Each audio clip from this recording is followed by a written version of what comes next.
인류의 어떤 사회문화적 현상을 주제로 탐구하고 이해하는 작업을 인류학이라고 하고 그 인류학을 하는 사람을 인류학자라고 부릅니다. 저희한테는 사실 인류학자 자체도 신선한데 그 인류학자가 아파트를 연구하신다고 해서 더 신선해요. 진짜로 부업으로 부동산 중개업을 하시는 게 아닌지. 아까 인류학은 주로 타문화를 연구한다고 말씀을 드렸잖아요. 네. 근데 근래 들어서 자기 문화에 대해서도 뭐 소수자라든가 이런 자기 문화에 대해서도 연구하는 사람들이 많아졌습니다.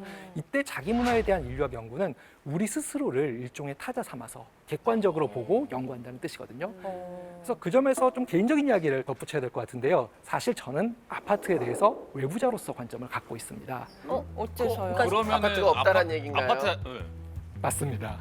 저는 사실 아파트에서 살아본 기억이 없고 그리고 적어도 서울 시내에서 아파트를 앞으로 가질 수 있을 거라고 생각하지 않습니다. 너무 비싸죠. 네. 그래서 한국의 인류학자로서 제게 아파트라는 존재는 자기 문화이면서도 일종의 타문화의 셈이었습니다.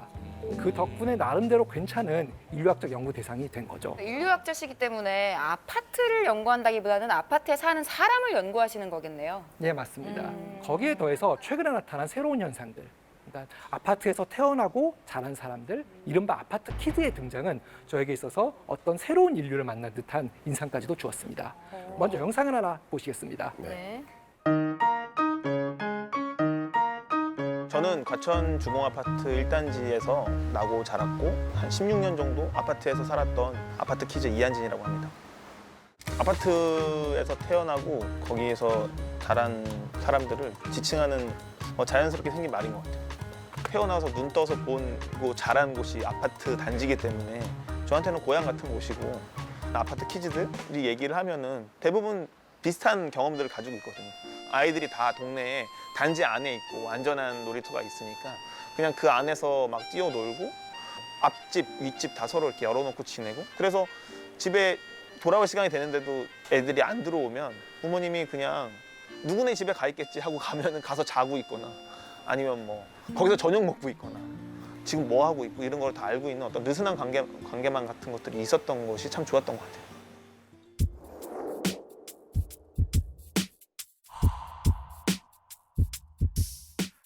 저는 뭐 재건축이라는 말을 들으면 아무래도 뭔가 누군가에게 소중한 공간이 없어지겠구나라는 생각이 제일 먼저 사실 들어요. 꼭 다 부수고 짓지 않아도 그렇네. 고향이 조금씩 없어지는 더 아름답게 만들 수 있는데 그렇죠. 저기서 태어났어요. 그런 부분들이 조금 뭐 아쉽고 아깝죠. 아, 초록색 네. 지붕. 뭐라도 이제 남겨놔야 된다는 생각 때문에 기록을 해놔서 옛날에 뭐 제가 태어나고 자란 과천 주공 1단지를 기록했고요. 책으로 하나 만드는 작업을 했고요. 저 기록으로 책으로 담았구나. 기록을 남기셨어. 진짜 맞다. 맞는 말이다 네. 진짜. 저도 말씀하신 주공 아파트에서부터 기억이 있어요. 많이 살았어요. 네, 맞아. 우리 친구들이랑 같이 밥 먹고 같이 게임하고 이랬던 기억이 있는데 영상 보니까 이게 고향이라고 생각하니까 또 고향일 수 있겠다라는 마음이 좀 드네요. 추억이죠, 추억. 맞습니다. 지금 젊은 분들, 대개 20대, 30대 전후에 해당하는 분들은 아파트에서 아예 태어나고 자란 분들이 많습니다. 그렇죠. 그리고 아파트가 고향인 아파트 키드들은 앞으로 계속 증가할 수밖에 없습니다. 그렇죠, 아무래도. 이미 국민의 절반 이상이 아파트에 살고 있죠. 그치. 새로 지어지는 주거 형태 중 가장 많은 것 역시 아파트입니다. 62%. 아파트는 명실상부 한국인의 대표 주거 형태가 되었고 지난 50여 년 동안 우리 도시의 풍경을 완전히 바꿔놓았습니다.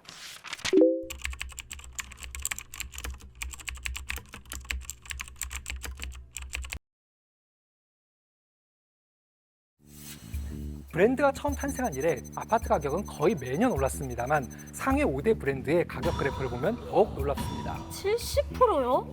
정말 6년 가파르죠? 사이에? 그런데도 우리 사회에서 브랜드 아파트의 인기는 식을 줄을 모릅니다. 저거 좀 2009년까지 통계잖아요. 2010년 이후로는 더 할 것 같은데. 그렇죠. 이제 누군가에게 아파트는 평생 돈을 모아도 살 수 없는 그런 주거 형태가 되어버렸습니다. 근데 뭔가 프랑스에서 브랜드 아파트가 없어서 그런지 저는 이렇게 브랜드를 보고 평생 살 집을 보고 이렇게 산다는 게 좀 이해가 안 가요. 이제 한국에서 어디 사세요? 라는 말은 그 어떤 인사보다도 불편한 말이 되어버렸습니다. 그러니까요. 아파트가 주거의 수단이 아니라 투자의 수단이 되고 잘 사는 곳이 아니라 잘 사고 파는 곳이 되어버렸기 때문입니다. 투자. 이제 우리도 지금까지와는 좀 다른 시선에서 아파트를 바라볼 필요가 있을 겁니다. 영어로 하면 buy, 사는 상품이 아니라 living, 사는 집이라는 본연의 개념을 일깨우는 시도들이 더 많아져야 한다고 생각합니다. 맞아.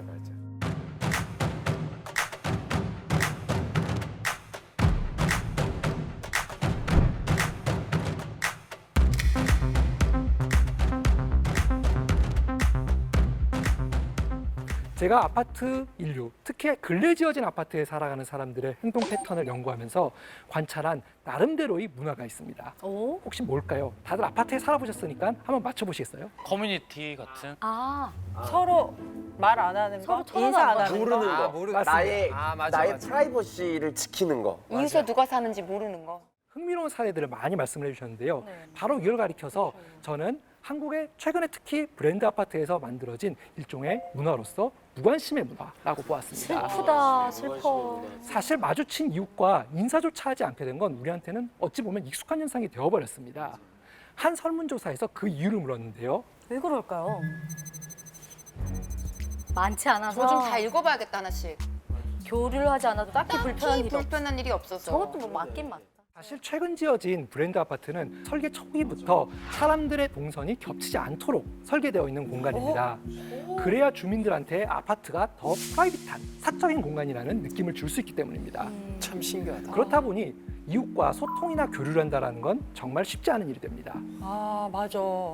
왜냐면 저희 아파트에 엘리베이터가 3개가 있어요. 근데 그럼 내려가다가 만약에 한 7층쯤에서 누가 눌러요. 그럼 제가 탄 엘리베이터가 서는 게 아니라 다른 엘리베이터가 옆에 올라가서 엘리베이터. 태고 와. 아. 그러니까 꼭 아, 단독으로 맞아. 엘리베이터를 탈 수 있게 그걸 프로그래밍을 해놨더라고요. 되게 비율 절정. 비효율적이죠. 네. 비효율적이죠. 전기 낭비야. 그렇고. 근데 그게 그렇게 설계를 그렇게 했더라고요. 교수님이 말씀하신 대로 서로 마주치지 않도록. 삭막하다. 그러니까 아파트에서만 인사를 안 한다, 서로 무관심하다, 그것도 아닐 겁니다. 요즘 오피스텔이나 빌라에 사는 사람들의 사정 역시 비슷하다고 생각할 수 있습니다. 그렇지. 맞아, 요즘 시대가 그런 거 같아요. 맞아. 그런데 제가 굳이 아파트 인류에게 생긴 무관심 문화를 왜 언급했느냐? 아파트가 무관심의 문화를 더 강화시키기 때문입니다. 그리고 아파트 단지는 공간의 사유화를 가속화합니다. 우리는 아파트를 사는 것이 아니라 어떻게 보면은 한 단지를 통째로 삽니다. 단지 안의 거리, 시설 이런 것들은 제 돈을 주고 내 돈을 주고 산 것이죠. 그러니 어떤가요? 포함이죠. 다른 사람들과 절대 공유하고 싶지 않게 됩니다. 단지의 벽이 높아서 단지 바깥의 사람들과 내가 구별이 될수록 만족감은 더 높아지겠죠. 결국 공간의 사유화가 강해질수록 단지의 벽은 더 높아지고 공고해집니다. 바로 이런 것들이 아파트가 지닌 아이러니입니다. 아무리 비싸도 아파트의 인기는 식지 않을 것 같은 느낌. 저도 마찬가지로 또 만약에 이사를 하라고 하면 아파트로 갈 수도 맞습니다. 있을 것 같아요. 한 설문조사에서 신혼부부의 85%가 아파트를 원한다고 답했다고 합니다. 이래야 되니까. 사실 아파트를 싫어하는 사람이 있을까요? 이런 아파트에 대한 엄청난 인기는 마침내 한국 사회에 새로운 계급 질서까지 만들고 말았습니다. 아, 맞아. 한국판 카스트? 저기 있어, 어머. 어머, 저기 뭐야? 말이 안 돼. 뭐야, 나 진짜 잔인해요. 자, 여러분. 일종의 현타 같은 게 오죠. 우와. 와. 여러분들께서 어떤 계급에 속하시는지 한번 찾아보십시오. 저는 아파트 소유를 기준으로 봤을 때 수드라 내지 노비 계급이네요. 수드라 아래죠. 뭐 나도 수드라, 나는 수드라네. 이 계급표는 많은 것들을 느끼게 만듭니다. 저는 그 중에서 한 가지를 이야기하고 싶습니다. 많은 사람들이 아파트에서 잘 사는 방법에 대해서 이야기하는 그때 아파트를 갖고 싶어하는 마음과 별개로 아파트에 대한 고민 자체가 사치인 사람들, 아파트 구입을 희망할 수조차 없는 사람들도 분명히 존재한다는 사실입니다. 한국 사회에서 주거 문제와 아파트를 따로 떼어서 생각하기 어렵다면은 이제는 좀 더 넓은 관점에서 아파트와 관련한 문제들을 바라보고 풀어가야만 할 때라고 생각합니다. 감사합니다.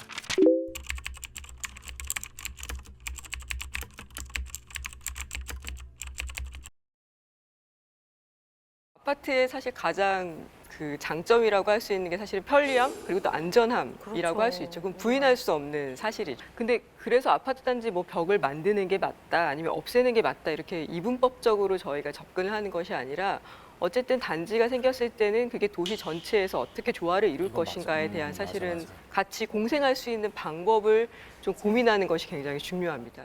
그렇다면 안전하기도 하면서 주변과의 그 연결성도 해치지 않는, 폐쇄되지 않은 형태의 아파트란 어떻게 생긴 아파트일까? 좀 잘 상상이 안 가거든요. 진짜 상상이 안 미래 돼요. 아파트를 저희가 정말 열심히 준비하고 있는 프로젝트가 있는데요. 1967년에 도심 재개발로 청계천이나 창신동 일대에서 강제 철거당한 이주민들이 이주하면서 생긴 주거지인데요. 네. 오랜 기간 동안 굉장히 우여곡절을 좀 겪은 다음에 재개발이 인가가 됐습니다. 그래서 무려 2,000세대 규모의 새로운 주거단지가 만들어질 예정인데요. 영상을 한번 보실까요? 우와 이거 뭐야? 어디에? 아 달동네. 네, 서울의 마지막 마지막 달동네인데요. 달동네면 여기 대학로예요? 맞아 백사마을. 백사마을.